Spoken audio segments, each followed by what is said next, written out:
د الله رسول فرمایي دومره ذکر وکه چې جهان وتا ته لیونی ووایي. د الله رسول فرمایي دومره ذکر وکه چې منافقان وتا ته ریاکار ووایي. خو منګرها د ذکر بخپل ځای معلومي. د قرآن درس شروع دی ذکر به نه کوي، د حدیثو درس روان دی ذکر به نه کوي، د لمانځو د خطبې ټیم دی ذکر به نه کوي. دا ذکر یو داسې شی دی عزیزان، اوس ګوره لمانځه ته خو به ما ورته اودس کوو، بیا به علیحده دریږ ورباندې که نه نو بیا به ما ورته په کار اخته یو. داسې روزه راواخله، داسې حج راواخله، داسې مطلب نور زکات راواخله، لیکن دا زما او ستا په عام ژوند کې الله رب العزت یو شی راته کښېښوی چې ما یادوه زه به تا یادوم. دکانداري کوې، کاروبار کوې، ملازمت کوې، په دفتر کې موټر چلې، په جاز کې هر ځای چې الله فرمایي ما یادوه. او عجبه خبره دا د الله دومره عظیم احسان وکړي چې لتا غسل نه غواړي دا ذکر، لتا اودس نه غواړي دا ذکر، لتا مسجد نه غواړي دا ذکر چې غسل به کوې، اودس به کوې، مسجد له به راځې بیا به ذکر کوې. دا د الله رب العزت پیرزوینه ده. هغه بله خبره ده چې سړی غسل ولري، سړی اودس ولري، په ښایسته پاک ځای کې الله یاد کړي، نو هغه نور هم ډیر زیات ثواب دی او ډیر اجر دی. زه به ورته ته نن یو ډیر زورور خوندور ذکر در وښیم. تاسو کوشش دا وکړئ عزیزانو، نوره ګټه خو نشته. ګوره زموږ ته دنیا خو اسیم تباه ده، آخرت به نه تباه کوو. دا زما کوشش کول یا دلته کښېنستل یا وتا ته غږېدل، دا ستا له لیرې ځایه راتلل، په یخ کې دا یخ برداشتول، دا به د یو شي دپاره یې، دا به خالص د اورېدلو دپاره نه وي. خالي اورېدل خو بس د هغه ثواب دی، د دې بعد بیا ثواب نشته. ما او تا چې راځو زما به کوشش دا وي چې اول زه تورې زده کړم، بیا یې وتا ته در زده کړم، او ته ولاړ سې جهان ته ور زده کړې، نو بیا زما او ستا ژوند هغه عرضي پالتو عبس پالتو چې دی هغه نه بلل کېږي. دا ذکر به زده کوئ، ډېر خوندور ذکر دی. پیغمبر علیه الصلاة والسلام مبارک عبدالله ابن عمر فرمایي، مسند امام احمد دا حدیثه نقل کړی دی، د الله رسول فرمایي یو سړی و هغه دغه وویل یا ربي لك الحمد كما ينبغي لجلال وجهك ولعظيم سلطانك. دغه ذکر چې د الله وکړي نو دوی ملایکې وې هغه وارخطا سولې، دوی ملائکی دا وارخطا سولې چې دا څنګه کلمې وویلې، دا خو موږ ثوابونه نسو لیکلی، د دې ثوابونه لیکل خو ډېر ګران کار دی. نو فرمای پیغمبر علیه الصلاة والسلام مبارک فرشتو دا ذکر د الله دربار لره ویوړئ، ولی الله ستا پلانی بندا ستا ذکر وکي چې هغه ذکر موږ ورخطا کړو، اجرونه ثوابونه زموږ په فکر کې نه راځي، نه موږ دومره مطلب کولی شو چې د دې ثوابونه ولیکو. ثواب خو د هغه دی چې ومې لیکئ نو بس صحیح ده خبر نه ده، دا داسې ذکر کړی دی چې موږ نسو کولی، موږ ته نه رامعلومیږي موږ دا ثوابونه څنګه ولیکو. الله ورته وفرمایل چې ویل زما بنده، الله خو خبر دی، نه الله خبر دی په دې خبرو، خدای ورته ویل زما بنده څه ویل. تاسو پوهیږئ عزیزانو چې هغه د الله رسول چې دا کومه مسله ما ورته مخته ایښې ده، دا یو چا دا ذکر کړی دی، نو دا خو ذکر ویې کوي بس دی پوهېدی د الله رب العزت دربار. دا ولې الله رب العزت ما ورته ته راښکاره کړله؟ د دې بنیادي وجه دا ده چې تاسو هم دغه ذکر کوئ.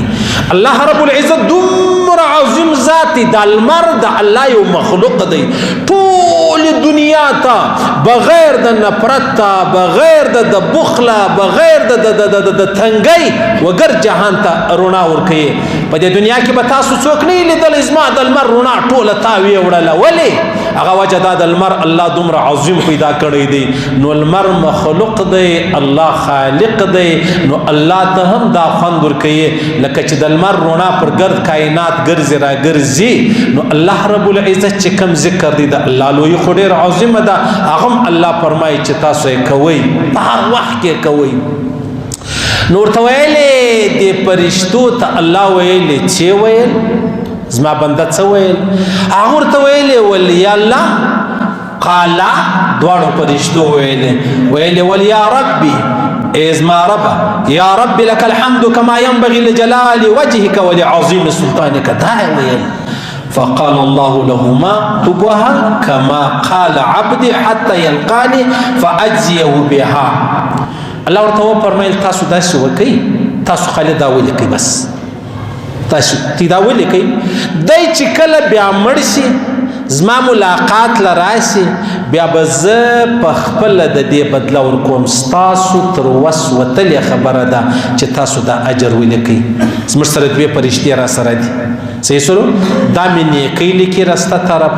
او چپه طرف چې کومه فرشته د هغه زموږ ګناوې لیکي. اوس تا اندازه ولګوئ یوه فرشته هم عاجزه سوه د یوې فرشتې هم تر وس ووتله یوه فرشته هم داسې سوله چې هغه نسوی کولی چې دغه ثوابونه ولیکي. ولې هغه یو داسې ذکر کړی و چې د هغه ذکر ثوابونه یو الله رب العزت په خبر دی چې څومره دي یو الله رب العزت ته بدله ورکولی شي چې هغه څومره ده یو الله رب العزت ته ور معلومه ده چې د دې اجرونه ثوابونه څومره دي. نو لهذا ما او تا به څه وایو ما او تا به دا ذکر کوو دا به وایي چې یا ربي لك الحمد كما ينبغي لجلال وجهك ولعظيم سلطانك. معنی څه سوله معنی دا سوله چې ای زموږ ربه تا لره دې حمد وي څومره چې ستا جلال دی څومره ستا عظمت دی څومره ستا بادشاهي ده څومره ستا سلطنت دی څومره ستا شان شایان دی څومره ته لایق یې دومره دې ستا دپاره حمد وي یا الله. اوس عزیزان موږ الله رب العزت غواړي له ما او تا سره تعلق خو ما او تا له دنیا نه یو فارغه سوي چې له الله رب العزت سره تعلق جوړ کو د الله رب العزت د محبت د دوستۍ د مینې د تعلق دروازې خلاص دي. کافر ته هم مشرک ته هم یهودي ته هم نصرانی ته هم مسلمان ته هم چې راسي زما دربار لره زما ډېر عظیم دربار دی او زما له دربار به څوک محروم کیږي هم نه. صحیح سلو اوس ته وایي چې دا ذکر څه وخت ویل کیږي څومره ویل کیږي په ذکر کې دا یوه خبره په یاد لرئ چې زړه دې غواړي په هغه وخت کې ذکر کوه چې زړه دې غواړي هغومرې وایه ضروري نه ده لازمي نه ده چې یاره دومره تعداد به زه ورته ږدم خو اصله خبره د ویلو ده. یو سړی دا وایي چې دا به زه وایم بس دا د ځان سره ضروري کړه چې د هر فرض منځه بعد به یو ورځ دا شی وایم یا دا د ځان سره ضروري کړه چې زه ماخستن پرې وزم دا به وایم چې سهار راپورته سم زه به دا وایم. نو چې سړی سهار و ماښام دا کلمې ووایي او دلته دې سړي یو واره دا کلمه وویله یو واره دا ذکر وکړي چې فرشتې وارخطا سوې په مشکل کې سوې ورته مشکله سوه ګرانه سوه چې د دې اجرونه ولیکي یو واره. نو که سړی بار بار دا شان وایي بیا ستاسو څه خیال دی بیا به د زما او ستا په اجرو کې کمی راشي. ګورئ موږ دومره ګناوې کوو یا راڅه کیږي نو دا ګناوې چې کوو یا راڅخه کیږي یا کوو موږ ستاسو نو دا خو ختمېده خو به غواړي که به نه غواړي د قیامت په ورځ خو عملنامه د ترازو دی میزان دی یو طرف ته عملنامه د نیکۍ ده بل طرف ته د ګناه ده دا تلل کیږي د چا به ګناه درنه سي وزني سي باري سي د چا به هغه نیکي چې ده هغه درنه سي باري سي وزني سي. نو که د چا نیکي وزني سوه دا خلاص دی که د چا ګناه وزني سوه دا به ځي دا به د جهنم اور څکي هغه بله ده چې الله رب العزت عفو ورته وکړي یا د یو نبي یا د یو بزرګ یا د یو شهید یا یو صدیق یا د یو عالم و د حافظ و د قاری و د مجاهد شفاعت چې دی هغه د په باره کې الله رب العزت قبول کړي که نه نو دا خبره کنفرمه د عزیزانو موږ به هم د هغه تورې وایو څنګه به وایو یا ربي لك الحمد كما ينبغي لجلال وجهك ولعظيم سلطانك سبحان الله. او بیا چې ذکر کوي پر تسبو باندې هم ویلی سي ښه خوند کوي. الله رب العزت دروازه خلاصه کړې ده تاسو اندازه ولګوئ که الله رب العزت اعلان کړی وای چې تاسو به صدقه او خیرات روپۍ خرڅوئ بیا به زما ذکر کو کنه اجازه نشته لکه د دنیا چې کوم اصول دي دفتران دي ته په روپۍ خرڅوي بیا تر هغه ځایه ځان رسولی شي ته نشې رسېدلی دلته یو د الله دربار دی مه روپۍ خرڅوه مه جایداد خرڅوه